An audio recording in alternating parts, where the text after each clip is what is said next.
உங்கள் அனைவருக்கும் வணக்கம். நான் பேச வந்த தலைப்பு அன்னையர் தினம். அன்னையும் பிதாவும் முன்னொரு தெய்வம் என்று எல்லோரும் சொல்கின்றார்கள். உதாரணம், ஔவையாரும் சொல்கின்றார்கள். அன்பின் உருவமான அன்னையை கொண்டாட ஒவ்வொரு ஆண்டும் மே மாதம் இரண்டாவது ஞாயிற்றுக்கிழமை அன்னையர் தினம் கொண்டாடப்படுகிறது. அன்னையர் தினம் முதலில் அமெரிக்காவில் அன்னா ஜார்விஸ் என்ற மனிதரால் தொடங்கப்பட்டது. கேட்காமலே கொடுக்கும் தெய்வம் அம்மா.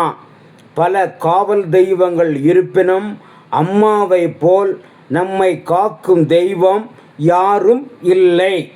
தாயில் சிறந்த கோவில் இல்லை என்று சான்றோர்கள் வாக்கு. அம்மா நம்மை நல்ல வழியில் வழி நடத்துவார்கள். உலகத்தில் எத்தனையோ உறவுகள் பல இருந்தாலும் யாராலும் அம்மாவுக்கு நிகராகிவிட முடியாது. நம்மை சீராட்டி பாராட்டி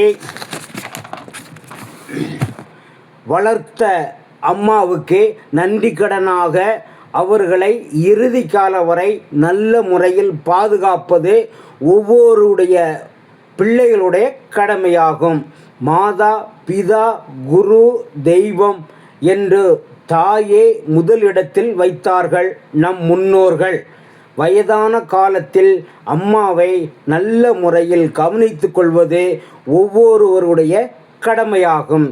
இதை உணர்த்துவதுதான் அன்னையார் தினத்தின் நோக்கமாகும்.